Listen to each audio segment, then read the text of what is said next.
Hello and welcome in to your Sunrise Book Club for today. I'm your cowboy monk, as always. It's a little cold up here on the mountain, so I'm in my nice big comfy until we start. Today, we are covering a close encounter of the fourth kind called the Andreasson Affair. Now, this is not one I've ever heard of. I thought maybe I just got it confused because I thought I've heard of something called the Anderson Affair, but this is called the Andreasson Affair. And then there was this other book called Communion. So I'm probably just getting that encounter confused with that. But this is a very detailed account of a close encounter of the fourth kind. And if you don't know what a close encounter of the fourth kind is, well, my friend, close encounter of the fourth kind, fire. A close encounter of the fourth kind is when you are abducted by a space alien and taken aboard their ship for purposes unknown. Other fourth encounters, abductions, and encounters of the fourth kind we've read about are the one of Mr. Travis Walton, the basis of the really scary movie Fire in the Sky. He was brought on board a ship. It wasn't as terrifying as the movie makes it out to be, but he was experimented on, or at least healed. Travis believes that he was brought on board the ship so they could heal him. So I kind of want to walk with Travis because he was the guy who experienced it, but he was on the board for 5 days. Then we get to the Brooklyn Bridge abduction. Now, that abduction was interesting because people witnessed somebody. Sorry, there's a little action going on. Look at this. The guy's shooting laser beams at my base as we talk about it. That's fun. Anywho, so the Brooklyn Bridge abduction is very interesting because someone witnessed a woman get sucked out of the 12th story window of her Manhattan apartment. Not only that, but there was three government officials that were abducted with her. They ended up on some random beach and they were collecting sand and putting it in a box for the space aliens. If we're to walk with that, that's that story. But there are witnesses to corroborate that. On that night, that particular night in Manhattan, we had cars stalling for no reason on the Manhattan Bridge and people witnessing what they said was the most spectacular light show on Earth. And there were, of course, people on the ground who literally saw this woman get sucked out of her 12th story apartment building window and float into a spacecraft. So what do you want to do? That is the Brooklyn Bridge abduction. So we've read about 2 abductions so far. In the Brooklyn Bridge abduction, there was the insectoids and the gray aliens. In Travis Walton's abduction, there was the humanoids, or Nordics as some people call them, and the gray aliens. So what are you going to do? The common denominator here to me is gray aliens. Gray aliens always appear. Whether you're getting insectoids, Nordics, reptilians, frogmen, whatever people encounter, fire. You always get the grays. They're always there. They're always meddling. They're doing something. I don't know. So fun times. So we're going to read about the Andreasson Affair now. Sorry, I went a little off track there and get into it. The reason I picked up this book was because there's a foreword by one of my favorite UFO guys, and that is Alan J. Hynek. If you don't know, Alan J. Hynek is a great American hero when it comes to UFOs. He was one of the OG researchers on Project Blue Book. Project Blue Book being when the government was first super interested in UFOs, they had the Air Force conduct research on every single report that happened in the United States. Now, some of these reports were just sightings. Some of them were encounters of the fourth kind, where they actually encountered space aliens, and then people didn't really have, they couldn't figure out all of these, right? Alan J. Hynek comes in as a skeptic. He's like, nah, UFOs aren't real, space aliens aren't real, these people are hallucinating, blah, bleep, bloop, whatever you want to say. Fast forward, a few years later, he completely believes in the phenomenon after talking to witnesses, and he reports to the Air Force, hey, UFOs are real, we should look into this crap. They're like, let's give this to somebody else. They give it to another university, and that university doesn't really go into the field and investigate too much. They just look through the reports, and that's when we get all the explanations like, oh, it was swamp gas, mass hysteria, and all those other classic Project Blue Book explanations that they have for things that seem kind of almost more ridiculous than just being like, yo, we saw something that we can't explain. So that is Alan J. Hynek. He has a foreword in this book, so I'm excited to dive into that and see what he has to say about it. Then after that, we get into a detailed account of the Andreasson Affair, a close encounter of the fourth kind. I don't know particularly what happens in this, so I'm excited to get into it. But let's go. Sorry, I'm getting smoky this morning.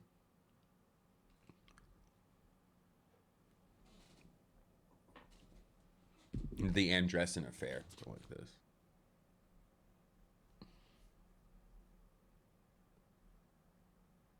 Okay. And welcome everybody to the Appalachians. We are out here live. You saw a little skirmish. I love reading books out here because sometimes we get fun visitors like that, sometimes even a Mothman. And sometimes players come by and hang out. And if you'd like to, my mic is hot as always. If you could hear me out here in the wasteland, you don't want to mute me for whatever reason, let's party. Come play piano, guitar, or just come listen to tales about monsters around the hot tub. Now, as I'm reading today, and something strikes you, or you remember a tale told to you at a family gathering of an encounter with the unknown, whether it be a space alien, a Bigfoot, a Goostie, a goalie, whatever it is, please let me know. Because as always, we're ready to believe you. Also, if you have any questions about the paranormal or the unknown, maybe I have a book that could help shed some light on it. I don't know all the answers, but I love to research things and I love to discuss the unknown and mysteries. So please throw it in the chat. We'll talk about it. Or if you have a great question. Yesterday, one of my favorite questions ever was asked to me, and that was, would I rather be abducted by the Greys or an insectoid? For me, it's the insectoids. I love the way praying mantises look. I always have. So I would love to meet a giant praying mantis in real life. I think that'd be awesome. And the Greys seem ominous to me, only because they are everywhere. They seem more like they seem more business oriented, you know? And for some reason, that scares me.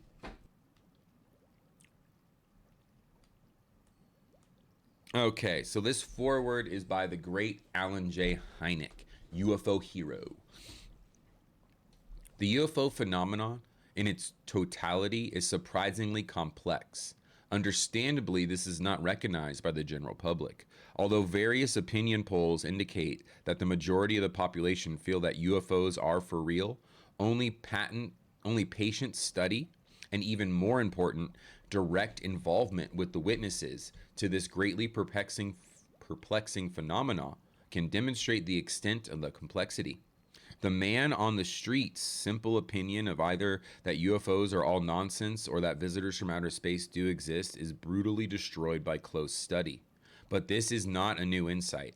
In science, it is well recognized that investigations into many subjects spawn more questions than they answer. In the area of UFOs, deeper acquaintance reveals a subject that has not only potentially important scientific aspects, but sociological, psychological, and even theological aspects as well. The Andreasson case involves all these aspects, so much so, and in such bizarre fashion, that in the past I frankly would not have touched an invitation to write the foreword for a book treating contactees, abduction, mental telepathy, mystical symbolism, and physical contact and examination by space aliens. But across the years, I have learned to broaden my view of the entire UFO phenomena. And I now realize that it is a composite of many inputs. It does not seem to be just one single thing. But as often happens in science, what at first seemed to just have one component has turned to have several. Yes, dude. Oh, I love old Alan. It's like, I feel like I had well, Alan's obviously the man, but I feel like I had a similar journey, only in that I would turn very skeptical in college because I loved this stuff as a kid. I loved trying to learn all about it. Then in college, I turned really skeptical about everything. Just shut it off. Then when 2017, when the UAP videos dropped from the Air Force, I was like, oh, what? And it kind of opened my mind there, and I started off just like Alan J talking about, only looking at like UFO sightings, just kind of discounting contactee, abductee, all that other stuff. Then I read about the Harvard psychologist who did a study on abductions, wrote the book Abduction, which I still got to pick up. And his mind turned from skeptic to believer in abductions. This is a legit Harvard psychologist. He was ridiculed, of course, afterwards by his homies or his peers and like other professors and stuff. But he remains a hero. in the contactee space because he believes people who've had these encounters. Which is really the hardest part for me, is these people who get abducted. And when they tell their story, they're not, they don't usually get fame and fortune. You get ridicule, and then only in like the community of people who've been abducted or with other believers do you get that support. So that's got to be tough. But awesome that old Alan J, who started off as a complete skeptic of all this stuff, comes around fully. And I like what he's talking about with that having many aspects. I feel this is the same thing with Sasquatch, where Sasquatch is way more complex than what. It's not just some animal. It's not just some ape. It's not anything like that. It's something more than we could even comprehend. Interdimensional, maybe? Pardon. This book really started with a letter to me from the principal witness. At that time, I had neither the spare hours nor, I confess, the inclination to follow it up, and I let the letter lie for some time. Then one day I reread it. Here was a sincere person asking assistance, not knowing where to turn. And I felt I could not be callous and consign the long unanswered letter to the circular file, or that's the circular file is the trash can. I am glad that Mr. Fowler undertook what at first must have seemed like an unwelcome task, but he and his associates did, and there has resulted a most interesting book. Not interesting. No, interesting is not sufficient. It is a book that will captivate, bother, intrigue, and even frighten as one pursues it and contemplates its implications. Fowler is to be complimented on his perseverance in the investigation of this case of a very high strangeness. It leads down many paths that make Alice's wanderings in Wonderland pale by comparison. And those who still hold that the subject of UFOs is nonsense, will be sorely challenged if they have the courage to take an honest look at the present book. Let's go. For whatever the UFO phenomenon is or are, it is not nonsense. It would take an imagination of the highest order to explain the reported happenings described herein as mere misidentifications of balloons, aircraft, meteors, or planets. Neither is there the slightest evidence of hoax or contrivance. The present work will also challenge those who consider UFOs synonymous with physical craft that transport flesh and blood denizens from distant solar systems. A former book of Mr. Fowler, UFOs, Interplanetary Visitors, upholds this more popular concept of UFOs, and many of the cases he describes tend to give strong support to that hypothesis. But here, we have creatures of light who find walls no obstacle to free passage into rooms, and who find no difficulty in exerting uncanny control over the witnesses' minds. If this represents an advanced technology, then it must incorporate the paranormal, just as our own incorporates transistors and computers. Somehow they have mastered the puzzle of mind over matter. And this makes me think of the other books we've read on the mechanics of consciousness, the other books about UFOs we read, or just encounters with cryptids. There's always some paranormal element. There's always the element of more than, like beyond the veil of our physical world.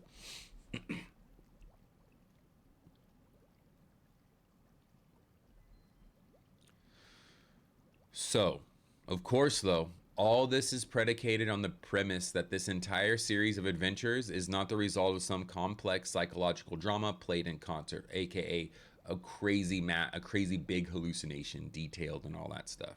If so, it would be a fine case study in abnormal psychology. But more and more of these high strangeness cases are surfacing. The Andreasson case outrages our common sense, and they constitute a challenge to our present belief system. So it's going to be hard for us to swallow. Readers who become intrigued by the Andreasson narrative would be well advised to acquaint themselves with accounts of other close encounters of the fourth kind, not only those in which regressive hypnosis is the chief source of information, as in the present case. One can dismiss the hypnosis reports as unreliable and fanciful, but this is much more difficult to do when the data source is the witness's conscious mind. Such information is available through serious UFO organizations like MUFON, the Mutual UFO Network, and we've been doing this research, so we're ready for this book now. We read about Travis Walton's case, we read about the Brooklyn Bridge case, we also read about, oh my gosh, there was one more. There was a third one I'm forgetting, but we've done some fourth kind studies, so this is good.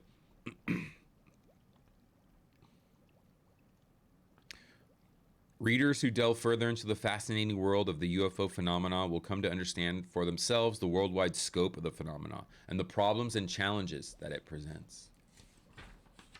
And here is figure 1, the Andreasson home and property as they appeared in 1967. So we're going to be reading about her house pretty soon. So let's get this just on the books. Why are you not focusing, fool? There we go. Kitchen, living room. We got blue spruces out there. She's got a nice apple orchard. I'll put this up as a picture in the YouTubes as well. Sorry, it's a little blur. Okay. Betty Andreasson considered herself a tomboy from day one. She was married to her husband on June 13th, 1954 in Fitchburg. A year later, their first child, Becky, was born, and 6 other children followed swiftly after. That's a big old family, nice. Finding a house to accommodate their family. So there we go, mother of 7. Finding a house to accommodate their family had been no easy task. Finally, they bought a handyman special for no money down in South Ashburnham, a small town in northern Massachusetts. James, although a pipe fitter by trade, used his natural expertise in carpentry to make the former farmhouse comfortable for the bustling family. They tore down a crumbling wraparound porch and repainted the walls inside and out. South Ashburnham is typical of many New England towns. Rolling wooded hills, bordering lakes have gradually surrendered to the Cape Cod houses, ranches, and mobile homes that have usurped their territory. But remnants of the once active farming community are still evident.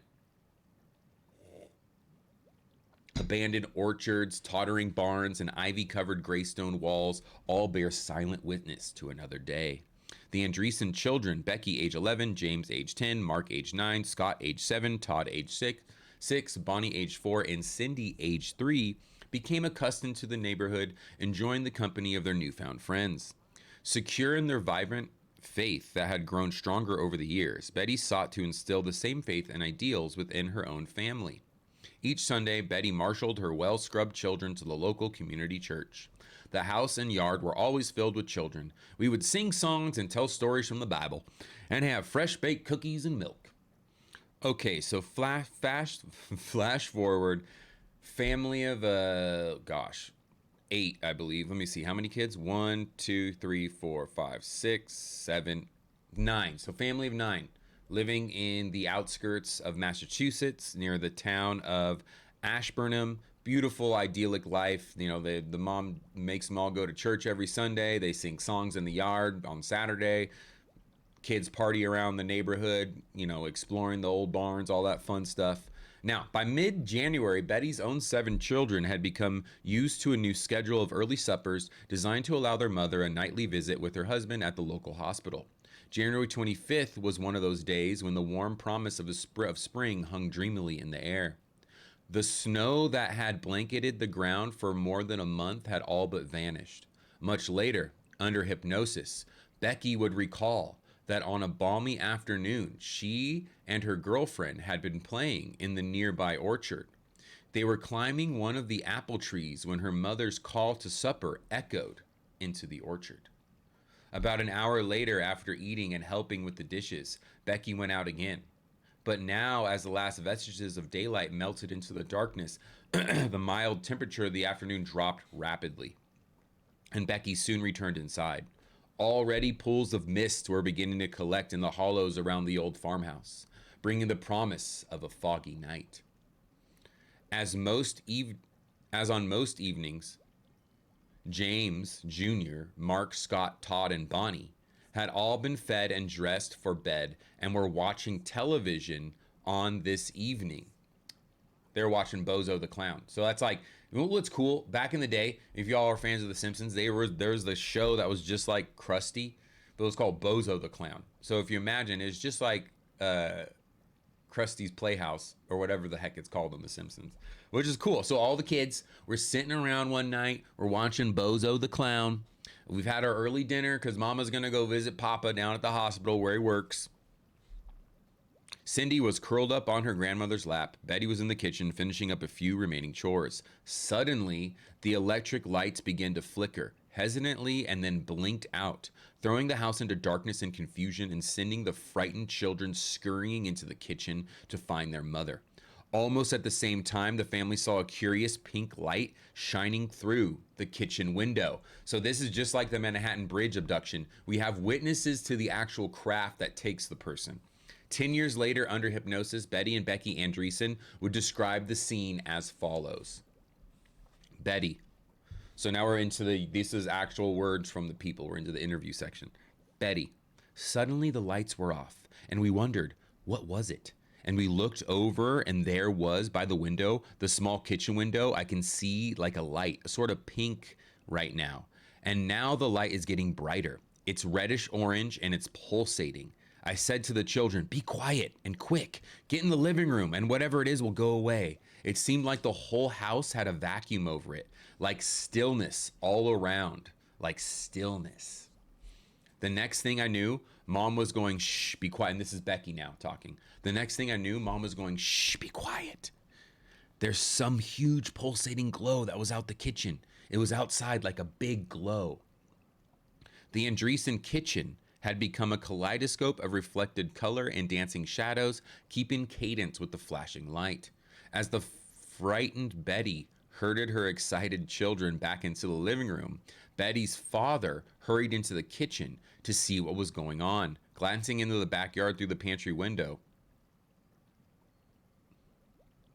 Wino Aho stared out in disbelief. What he saw is best described in his own signed statement. Despite the shaking handwriting, the old man's words carry a ring of conviction that is at odds with the bizarre import.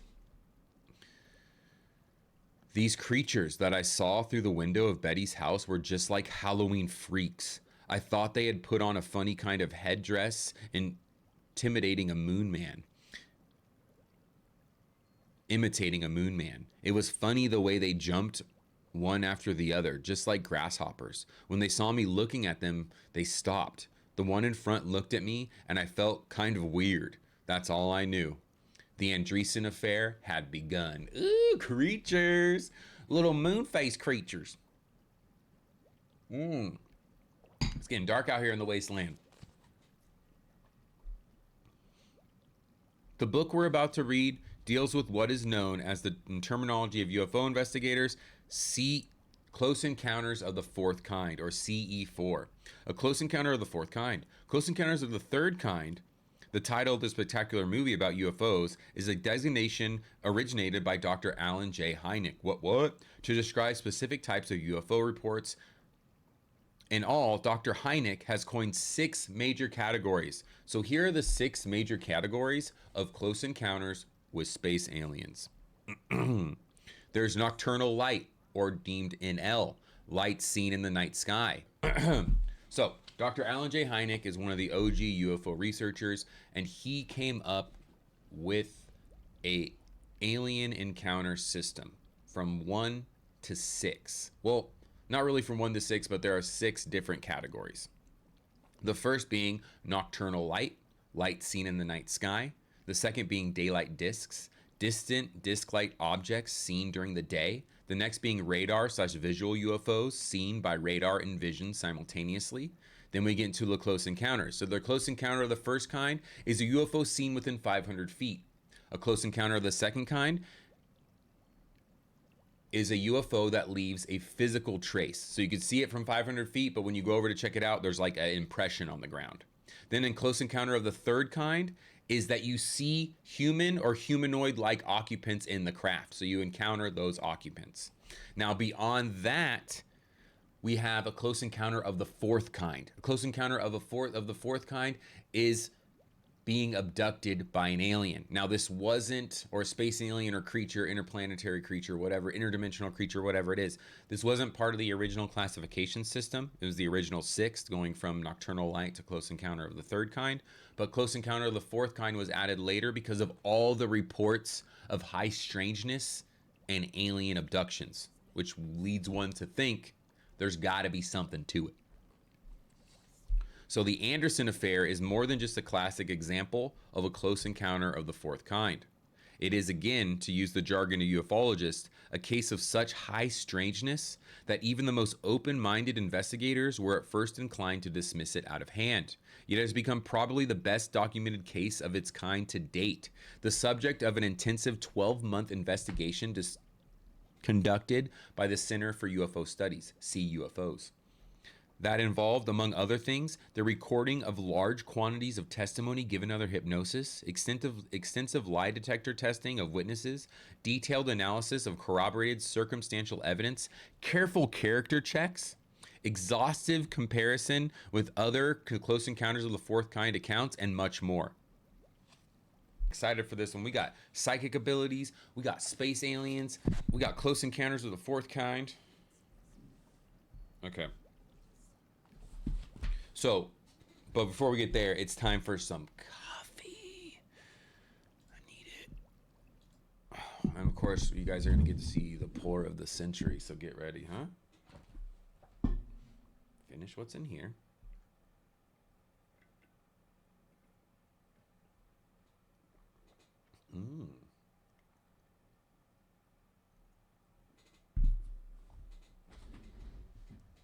Back up so don't get splashed. All right. When you're reading about the unknown or taking a travel into the paranormal, you gotta have your caffeine.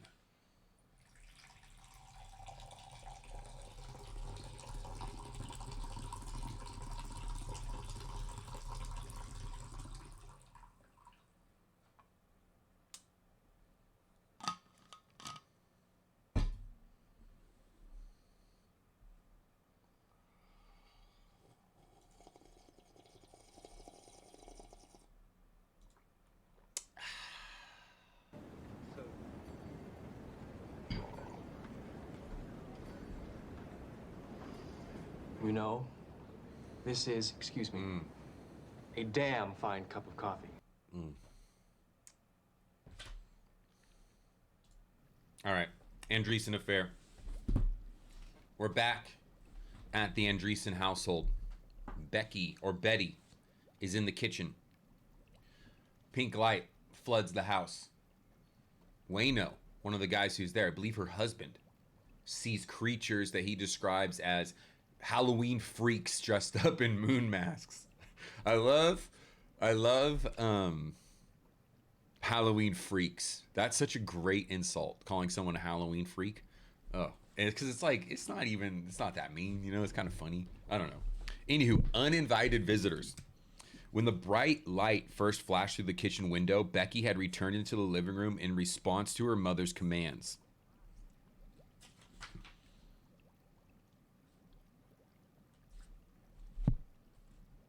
And this shows the house here. So again, here's the house. I'm going to show you guys here. If you watch on, I'm going to cut this up for the tube. So if you watch on the tubes, you'll be able to see this a little better. But, oh look, here's a preview of the space aliens they see. Look at that. Ah! Okay, here's the house. Come on, zoom in, baby. Do me a favor. Zoom in. Zoom on. Zoom mucho. What if I go really close? Damn it. Sometimes it does it, sometimes it don't. Anywho, sorry. That's the house. Back to reading here. I'm gonna rewind it a little bit. Sorry, folks.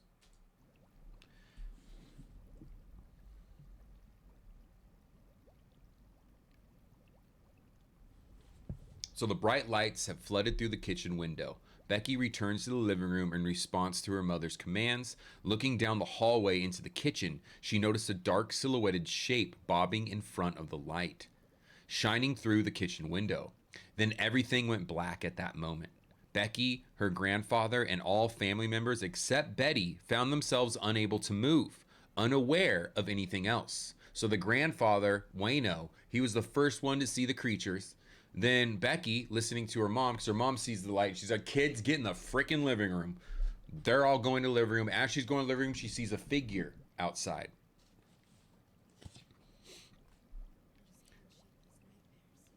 In the pages that follow, I will let the witnesses tell their story themselves. Yes. Okay. So Jules, let me do some characters here as we read this. Jules is an investigator. Joseph is also an investigator. Any new characters that show up, I'll kind of tell you who they are, but these are actual people, not characters. These are people who, the investigators who went to talk to the family who got abducted, and these are in their own words. Jules, investigator. What's happening, Betty? Betty, and she's under hypnosis now. There's some lights. There are black. There's some. The lights are back on now, and there are beings standing there, and they're talking with me, but not with their mouths. They've got big heads. Investigator Joseph. How did they get there, Betty? Betty. They came through the door. Joseph. Did you open the door for them? Betty. No. Joseph. Did they open the door? Betty. No. The 4 entities that had passed by the window entered the house by going through the kitchen door. Not through the frame, but through the kitchen door itself. They passed through its solid wood as if it were non-existent. From Betty herself. They came in like follow the leader. They are starting to come through the door now, right through the wood, one right after the other. It's amazing, coming through. And I stood back a little. Was it real? And are they coming one after the other? Now they are all inside.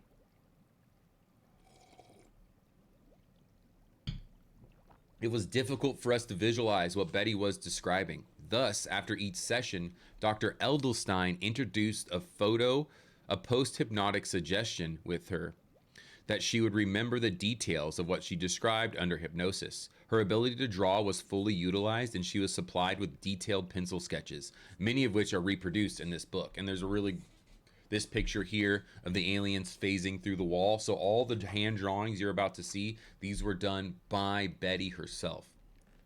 I'll show you all on stream the best I can, but my camera's been a butt and it doesn't zoom in, so you're gonna have to bear with it. Betty, I was wondering, how did they ever do that? How did they get in here like that? Betty balked as her mind frantically tried to grasp some logical explanation for what was happening. Then her strong Christian beliefs abruptly surfaced to provide a desperately sought rationale. Betty, I'm thinking they must be angels because Jesus was able to walk through doors and walls and walk on water. Must be angels. And scriptures keep coming in my mind where it says, entertain the stranger, for it may be angels unaware. Ooh, okay. Because, I mean, we talked about extra reality or extra dimensional beings when we read the Mechanics of Consciousness, right? Because that physicist was Itzhak Bentov, great one. That guy was arguing about these entities existing, being beyond us, but being able to visit us, you know what I mean? So, interesting, kind of goes with that. Although Betty is far from being a fanatic in her beliefs, her pronounced fundamentalist Christian orientation undoubtedly colored her perception and her interpretation of some of the events that befell her. The 4 entities hardly resembled conventional descriptions of angels. They were identical except for the leader, who appeared taller. The creatures had gray skins and large, outsized pear-shaped heads. Their faces were mongoloid in appearance. And the taller one, Betty says, his left eye seems to quickly go up into a slit.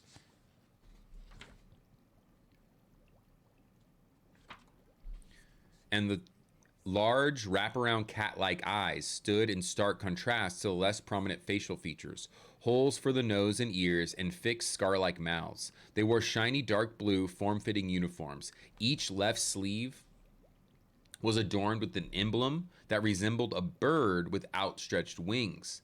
Their 3-digited hands were gloved, and they wore high shoes or boots. Harold, hypnotist. Did they know your name? Betty. Yes, he called me Betty. It seemed like an oral sound, but I think it was a transformation of thought, but it seemed like an oral sound. And that has to, every single CE, Close Encounter of the Fourth Kind, same deal. They hear a voice, but they don't hear it. They hear it in their mind, which could people be like, well, that's just like, psychosis. You hear things and see things in your own mind. Okay, but that doesn't explain the pink light and the little beings that the grandfather and the little girl saw. So.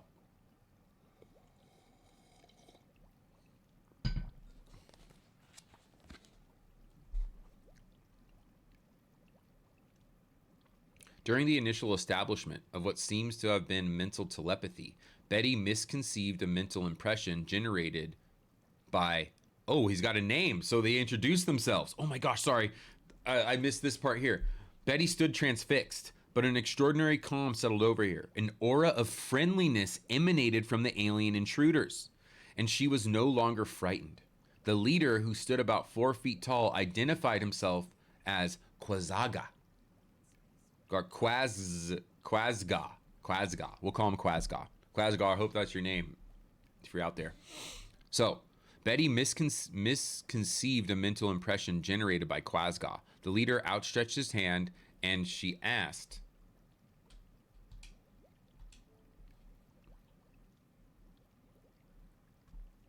sorry about that, let's rewind there, little controller mishap.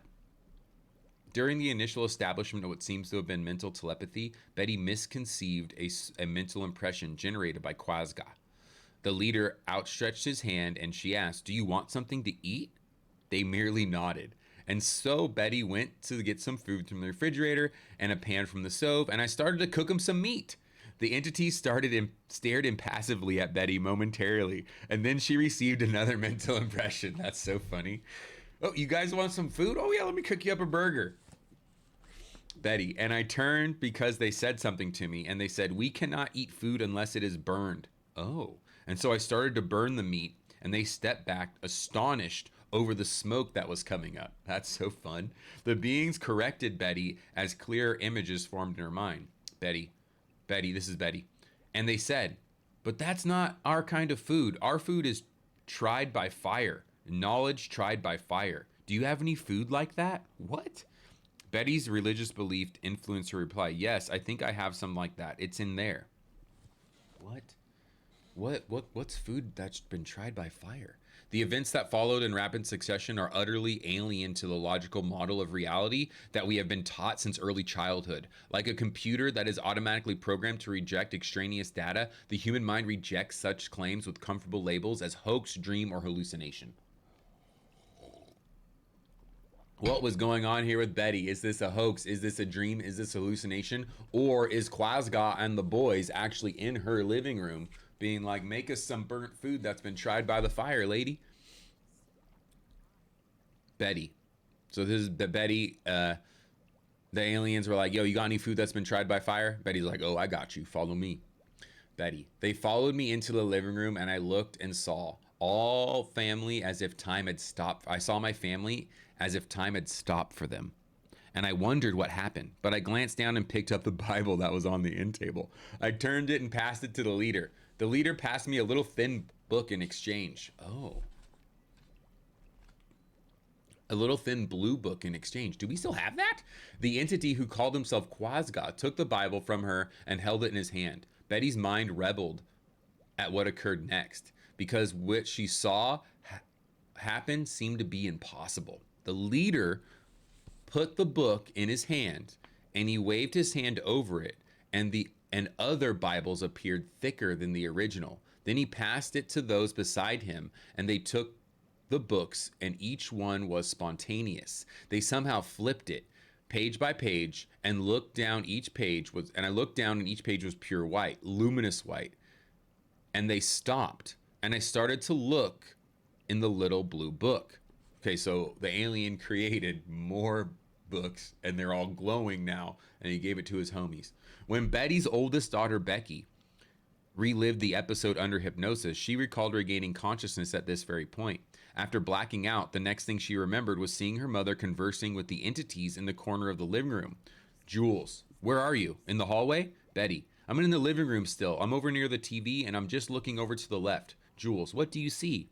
Becky, I don't even know what it is. There's something there and it looks so scary, but Mom's okay.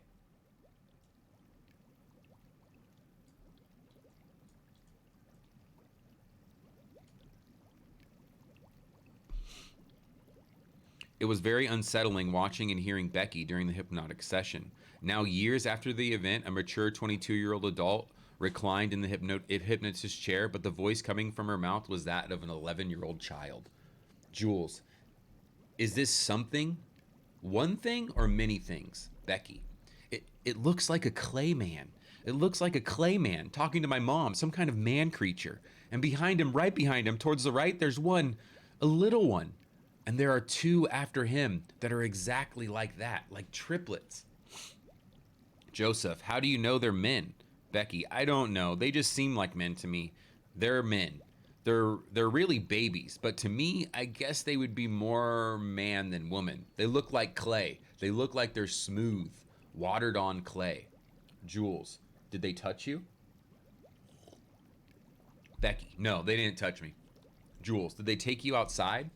No, they didn't take me outside or anything. They didn't even, I was standing right there watching them, and they knew I was standing right there watching them, and they knew that my brothers and my, wait a minute, my 1, 2, 3 brothers were sitting there.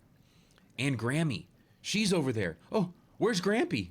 Jules, he was with Grammy, right? You can't find Grampy? Becky, no, I can't see Grampy there. Jules, is Grampy in the kitchen? Becky, no, he's not. No one's in the kitchen. Grampy went out to look with Mom. He's looking out the window. Little Becky was visibly upset. I mean, yeah. When she awoke briefly from the suspended animation, her grandfather had seemingly disappeared. In reality, he had gone to look at the flashing lights, first out the kitchen window and then out the pantry window. At the time Becky was looking for him, he was standing in suspended animation in the pantry out of her sight.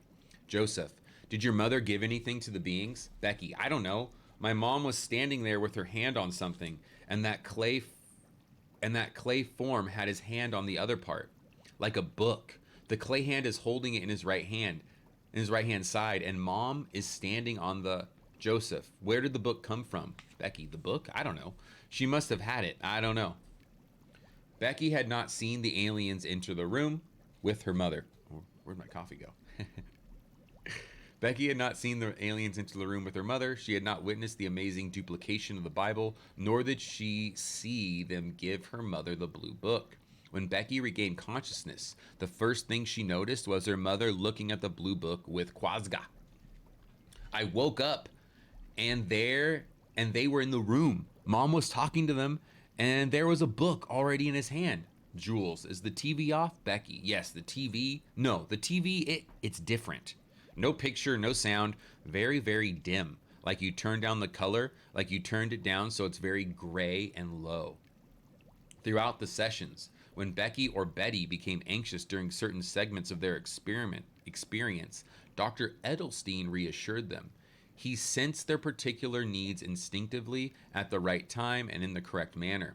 The confidence and precision with which he controlled the situation were most impressive. Dr. Edelstein, I think, is Harold. So whenever you hear me say Harold, he's talking, that's the hypnotist, the doctor they're working with.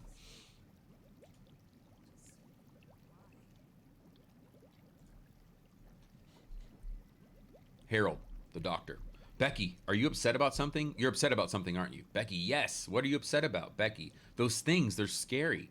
Harold, they're scary, but you told us that once before you felt a very close relationship to them, that you like them. Becky, yes. They are very kind and they don't mean harm, but they're scary to look at. They look scary. Harold, they look scary? Okay, I want you to realize that you went through all this without any harm befalling you. Is that right? Yes. Becky, yes. Harold, therefore, you have nothing to fear. Just relax. Just relax. Relax, Becky. Just relax. Becky was then asked to describe the beings in detail.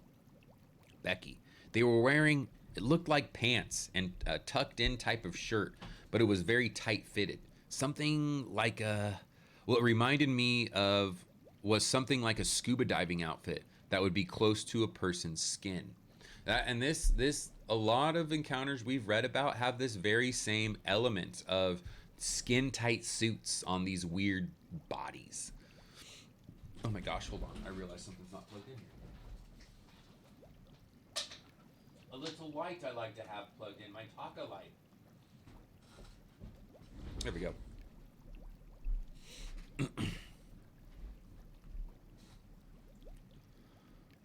Okay, back to describing the beings. Joseph, where did the bottom of the legs of the skin, where Where did the bottom of the legs of the skin suit? Where did they end? They ended near the shoe. Joseph, could you see the bottom of it? Did it continue right around the foot? Becky, yes, the bottom of it. The bottom of the first one had like his pants went down like a skin suit.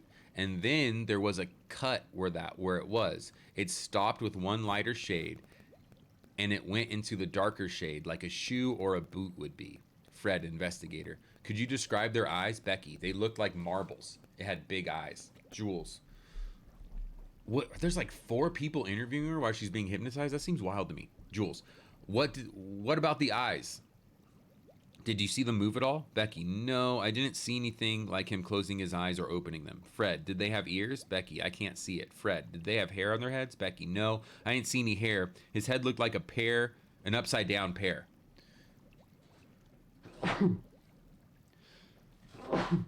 Fred, did they have any nostrils? Becky, I didn't even see a nose, so I don't know. Fred, a mouth? Becky, sideways, he didn't have a mouth, but when he turned, he did. It was like a wrinkle in the clay. Not a line, but like a line. And I can't see any nose. I see there's a lot of shadow around. The only thing I can see really good was the big eyes, like marbles. They look scary. Harold, sleep for a moment. Just relax, relax. Deeper and deeper. Jules, are you afraid? Yes. Becky, yeah, I'm afraid because he scares me by the way he looks. But I can't do anything. I can't move. I'm not afraid of him because there's a feeling that he's not going to hurt me. He scares me just by the way he looks. Yeah, this is like be such an otherworldly thing to see as a little kid. Becky, the book was bright and Mom was thanking them for something. And so it must have been the blue book. Instinctively, the taller entity became aware that Becky was awake. Betty. The head. The tallest one looked right around across to where the kids were and where Graham was, right over me. Then he stopped when he saw me standing there. And then he went from me right back around and started talking or looking at Mom. And then all I can see is nothing but darkness. Then nothing. That's Betty, the little girl. At that point, Becky laughed, so they noticed her. Betty, the little girl saying they noticed her. The tall quasi-god looked at her, and then she blacked back out. At that point, Becky had lapsed back into unconsciousness. Let us return to Betty's vantage point as she examines the little blue book with the alien visitors. Betty, I started to look at the little blue book, and the first 3 pages were snow white, luminous white. I saw this silver gray top thing with like coils, and there was a sort of wheel, and inside were 4 things. I can't make out what these things are, and so I've come to the close of that book. I closed it. When Betty closed the book, the eyes of the entities focused on hers. Betty. And their eyes are so funny. One minute, when they're light, and now they've got a black ball in it. And they move straight, especially the left eye. And Betty had sought desperately to break through the strange tranquilizing effect that somehow shielded her mind from the reality of what was happening. She succeeded momentarily and reported the following exchange. What are you doing here? Betty asked. We have come to help, the entities replied. Will you help us? How can I help? Would you follow us? The entities asked. Are you of God? She demanded. You keep saying that you have come to help the world. Why? Because the world is trying to destroy itself, they answered her. How can I help the world? She sighed. Would you follow us?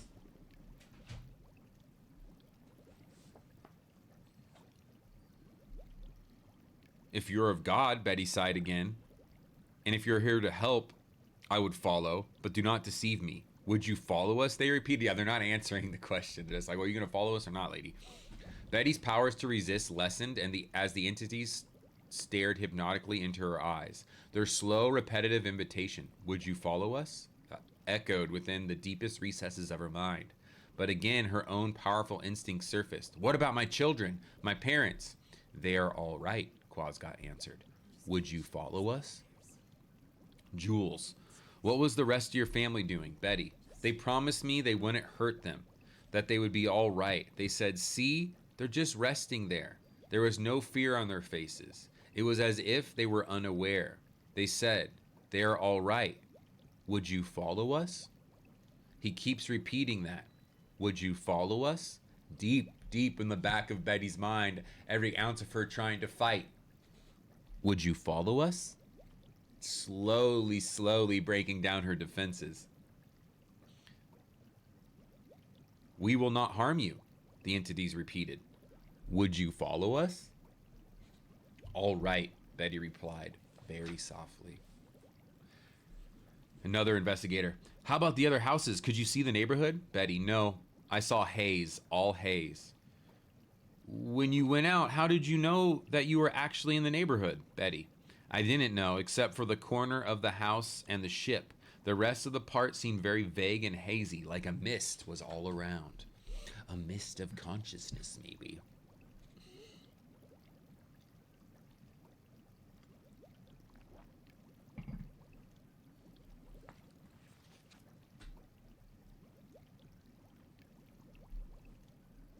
During the course of our investigation, the present owner of the house confirmed that the low area in the backyard is especially conducive to dense pockets of fog.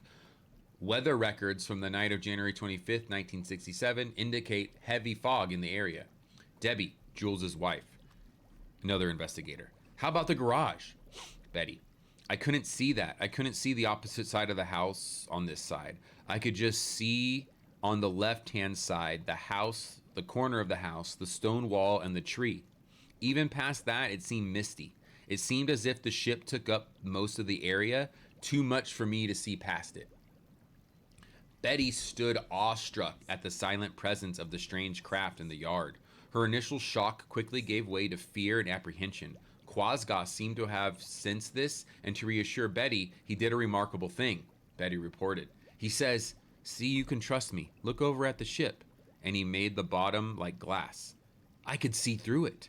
When the bottom of the craft suddenly became transparent, Betty recognized some of the things inside, which she had seen illustrated in the blue book. Betty, I see part of those things I saw in the book. There are glass balls on the bottom, cut glass, and there are arms that come down and grasp onto it, and they go up. And there's that thing on the side, and they can rotate on an inner tube with the gray matter and that water, I guess, or something. It sounds like she's trying to describe an engine. There's a drawing of the apparatus that she saw right here. Betty sought in vain to find a comparative reference point to describe what she was observing. What is it? She breathed. What is it, Quasga? Quasga just looked at her and said, I have other things to show you. Come along, come along. Betty and the ship turned back so that it was not glass, but like a silver gold. And I see the legs, and they are parked sort of on a hill. So like little legs coming down from the egg, kind of like bleep. In other words, the length of the vehicle's legs on struts were adjusted to the incline of the hill adjoining the backyard. Quasga faced the alien vehicle and raised his left hand. Instantaneously, an opening appeared on the craft. Woo! Betty, and that door is opening automatically, I guess, or else he's making it. He raised his hand, and we are getting all lined up, and he swoops right up. There are 3 stairs. Soon as he goes up, I'm swooped up, and the others are following. This also, so just to go back to another case we read about, Travis Walton's close encounter with the fourth kind. He reports similar creatures, right? He gets on board. When he wakes up, 2 little grays are kind of just looking over him. He freaks out. He grabs a instrument. He smashes it. He gets up ready for a fight.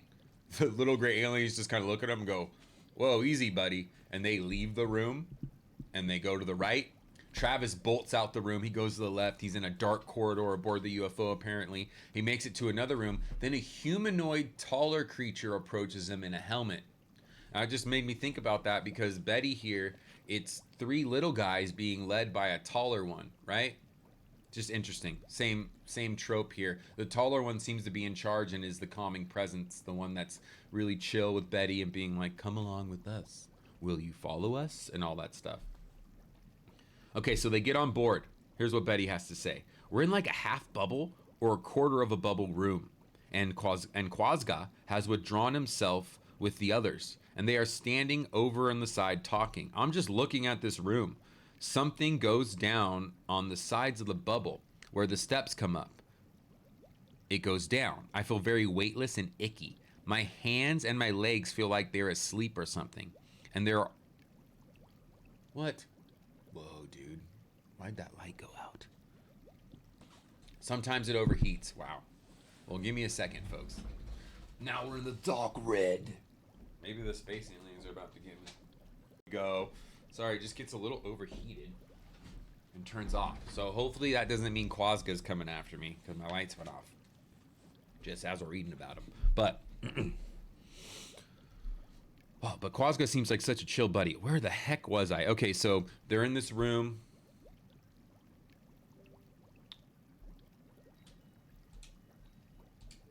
Okay, so they're in this room right now. Quasga and the others are talking. Betty's kind of witnessing the room transform in front of her, it sounds like, with little doors opening and all this fun stuff. So let's get into that.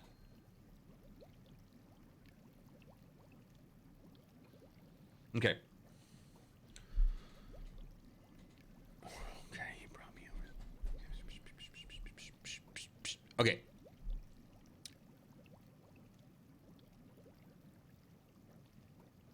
Okay, so all of a sudden in this room, Betty feels very weightless and icky.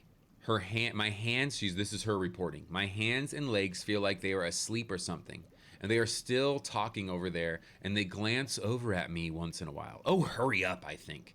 And I'm crossing my arms now. I'm tired of just standing there. I feel weightless. Oh, my feet are pins and needles or something. Even my arms and my hands.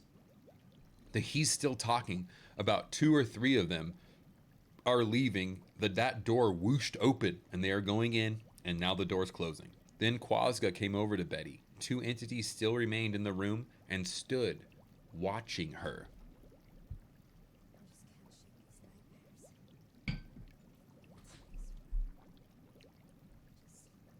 Betty, he brought me over to where they were, and he is saying something to them about going and making himself ready. Huh. Would they please bring me to the upper room? Betty and the entities left. Quasga stayed behind. Betty. And so the 2, one went in front of me and one in the back of me. And we went over to the furthest right-hand end of the quarter bubble, and whoosh, another door opened. And you can't even see the doors. They just go upward when they open. And where the stairs, and then there are stairs there. They seem like they are floating up, but my waist feels so heavy there. And we are going up those stairs. Looks like I can see something down there. We're all going around the stairs, and we're going up and around. Harold, Betty, I now want you to remember where you are. You said the door leads down. When she was asked to continue her account, Betty quickly corrected him. Betty, the door goes down. It doesn't lead down. It disappears down somehow. And now they are going into that room. And here's the interior of the craft. You'll see that. Betty drew all this, and you can see all the descriptions there. So it kind of helps illustrate, right? She was walking down the stairs, and she entered, and she walked through the room. The door disappears downward when it opened. Others seem to open upward or sideward. So the doors, they have no rhyme or reason. They're just opening in the walls all sorts of different ways. And the stairs apparently went down 4 or 5 levels. So they're going deep into the spacecraft. Betty, still positioned between the 2 silent beings, was perplexed at what she saw as she moved into the circular room. Betty, I see a box or a desk, and I see something else. It's red and black. And remember, Betty's under hypnosis right now, so if you're just joining me or reading the transcript of A Close Encounter of the Fourth Kind from the Andreasson case, this was Betty, a housewife of family of 9, mother of 7 children. One night when all the children were in the house, she was abducted from her house. The grandpa and the little daughter, one of the 11 one, the oldest daughter, both reported seeing beings and the lights. The rest of the family was in suspended animation, and they blacked out when this happened. So, back to it. Betty's now on board the craft. She's been led into this strange circular room. The room is black, and the object is black and outlined with red. And it has some kind of mirrors, I think. I don't know. Seems like they're in that circular room, big ripples like windows. They're leading me. They are bringing me over to the further edge. They're bringing me further over there. And now they're stopping and I'm standing there. And the two are withdrawing. They're saying that I'll be all right here for a time. How come I have to stay here? She asked them. An unseen force held Betty firmly in place. Paralyzed except for head movement, she felt deserted and helpless. As she relived the episode, we saw the terror reflected on her face before us. Her pulse quickened, and the hypnotist quickly reacted. Betty, this is the hypnotist, Harold. Betty, this is Dr. Edelstein. Just relax. Are you getting apprehensive right now? Betty, they're leaving me alone in here. At times, Dr. Edelstein suggested that he was with the witness to give them moral support. Harold, all right, Betty, just relax. This is me. I want you now to feel myself being with you to back you up. You've got nothing to fear. You can feel the fear leaving you, can't you? I'm by your side constantly. Continue. Go ahead. You have nothing to fear.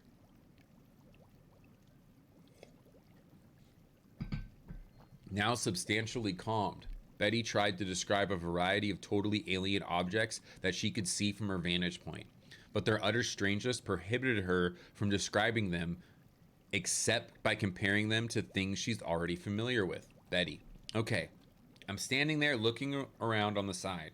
There on the wall, there's a leaf motif. And there's a thing up top there, it looks like a railing, but isn't. And the room is sort of a dome shape. There are leaf motifs to the right. There are raised buttons on it, and there are shields, different symbols. And the desk to the side, and I don't like feeling so held down in my body. I just seem to be able to move my head to look. They seem like they've controlled my body somehow. I'm fixed, like in one place. Harold, are you becoming apprehensive? Betty, no. Harold, fine, I'm still with you. Betty, can you see the things? Harold, no, I can see them only through your eyes. Continue. Betty, I'm trying to see what else is there. I can't see behind me. There are these golden things. The cord and some type of scroll. Betty, in the meantime, had waited impatiently and wondered what fate had in store for her when the alien beings returned. Betty, I wish they'd hurry up. I'm tired of waiting here. I'm getting brighter. Sorry, it's getting brighter. They're getting brighter now in here. What is that? I see something. I wonder if it's coming from the wall? Or is it, what? They've opened something and pushed it out. It's something like how a camera works. I don't know what it is, but it's getting brighter in here. Oh, much brighter now. What is that? There's somebody coming now for me. They said, would you follow me, please? And they stopped in front of me. Harold. Betty, is this Quazga who is telling you this? Betty, no. All right. I want you now. This is Harold. All right. I want you now to lock this point in your mind. Lock on this point. And when we start next time, you will carry on from this point in time. You will remember where you left off. Do you understand what I'm saying to you? Betty, yes. Harold, you will store this particular spot in your subconscious mind, and when we start the next time, you will start from here and continue to go further. At this point, Betty recovered from the hypnotic trance. The investigators awaited each following session with burning curiosity. What would happen next? But 2 weeks passed before we met again with the witnesses in the offices of the New England Institute of Hypnosis. It was a hot, sultry June day, so now we're going back in. This was the initial encounter. We're going to stop book club for today, and then for midnight book club, we will read further about what happens to Betty on this journey with the space aliens. It was a hot June day. The steady drone of the air conditioner pervaded the otherwise silent atmosphere that soon enveloped the room as Dr. Edelstein, or Harold, during the sessions, prefaced the session by speaking into an activated tape recorder. So Betty is now on Dr. Harold's couch. Harold, click, starts the tape recorder, and this is what he says before the session. Harold, today's date, 4th of June, 1977. The time is 12:21. This is a continuation of the session we made 2 weeks ago. Betty, I want you now to induce hypnosis into yourself. Very good now. Deepen this hypnosis by relaxing. Let yourself relax. Let yourself relax. When I touch your shoulder, let yourself go into the deepest point of relaxation you have ever been. Deeper, deeper, deep, deep relaxation. I want you now to take yourself back to the last session that we had. Will you go back to that point? Tell me you are there. Are you there now? Fine. I want you to continue. We were amazed at how week after week the witness would pick up their accounts at the precise point where Dr. Edelstein had left off the week before. Deep trance hypnosis, properly administered by a skillful hypnotist, can produce near total recall of everything a subject has ever experienced.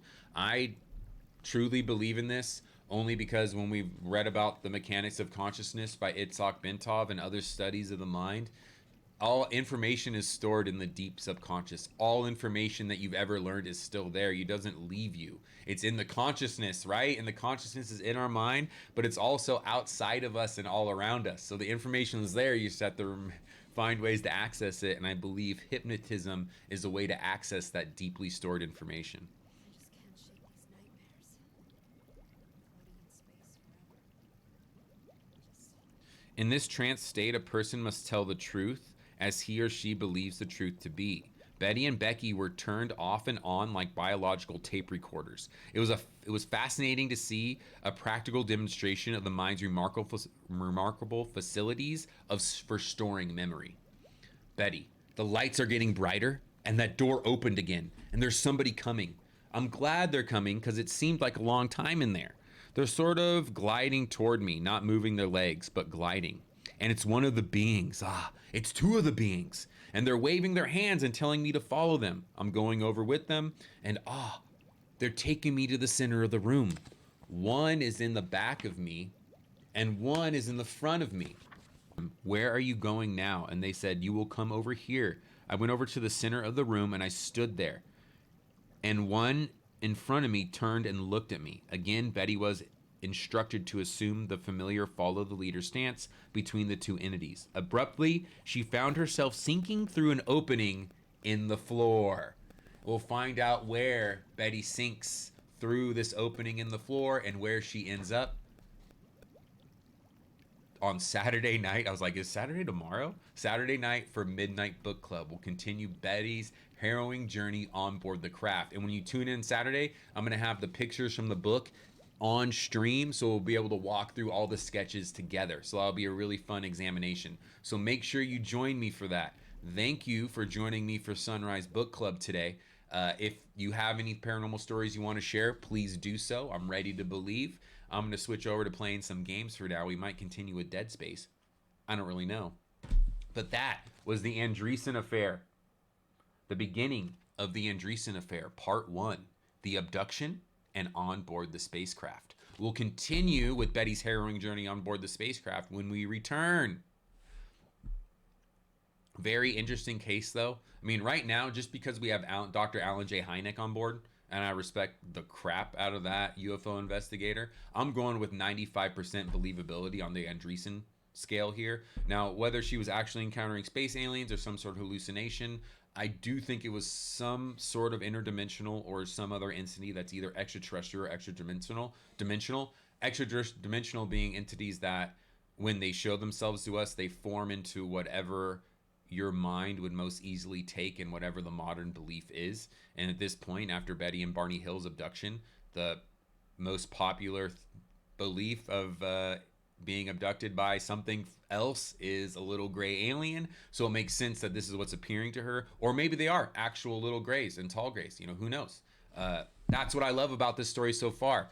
Just to summarize, we have the Andreasson family. We have Betty Andreasson, mother of 7, living in the outskirts of Massachusetts in a small little house.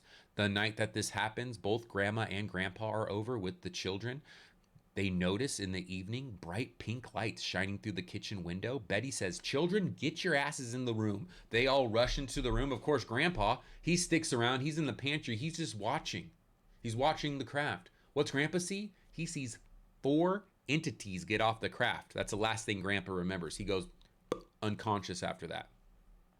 Betty then encounters these creatures in the kitchen where they have an exchange of information. They exchange glowing books. Betty gives them her Bible. They give her this blue book. And they read for a little bit, or they do something. This encounter with the books is witnessed by Betty's daughter, Becky, her eldest daughter. She's frozen in time at this time too. She remembers this. Her memory goes like this. Mama goes, get in the living room. She notices the pink light. She notices something blocking the pink light, something bobbing up and down. The grandpa describes the creatures as jumping up and down. Becky was probably seeing the creatures coming in. Okay? She blacks out then. Wakes up. She notices her mom in the corner of the living room talking to these freaking aliens. Then the tall alien looks over at her. Then Becky blacks out again. Then the tall alien slowly convinces Betty to follow him by going like this. Would you follow us? Would you follow us? Every question Betty has, it answered. You'll be safe. Would you follow us? Slowly and gently, this suggestion gets in Betty's mind. She follows the leader. They end up outside in front of the craft. A door opens. Next thing Betty knows, she's just on the craft. She feels like she floated onto it. She's now frozen in the middle of this room, looking around, describing the things that she sees to the hypnotist. Entities return. She feels relief. Entities open up a hole in the ground. She begins to sink through the hole in the UFO. That's where we are in the story. That's where we'll continue with Midnight Book Club. Thanks for joining me. Time to play some terrifying video games. I hope you enjoyed our trip into the unknown. I'm really excited to continue with the Andreasson Affair. I've never heard of this close encounter. It reminds me of one called Communion. A dude wrote a book about how he had several encounters with gray aliens. Kind of seems similar to this. So we'll dive in more. Already we have telepathy.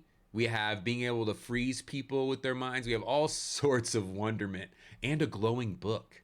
And within the glowing book, there were these symbols and weird things that Betty later sees on board the craft that she's able to recognize. So fun times. Thanks for joining me. I'll be back with Midnight Book Club Saturday. And then my typical Sunrise Book Club Wednesday and Thursday. If you want to stick around while I play some game, please do. But for now, I need to take a quick little break, and you need to enjoy the wasteland scenery as I do so. So BRB. I'm going to bust an ad, so bear with me. I'm sorry. Just so we don't have one for like the rest of the stream. Wouldn't that be nice?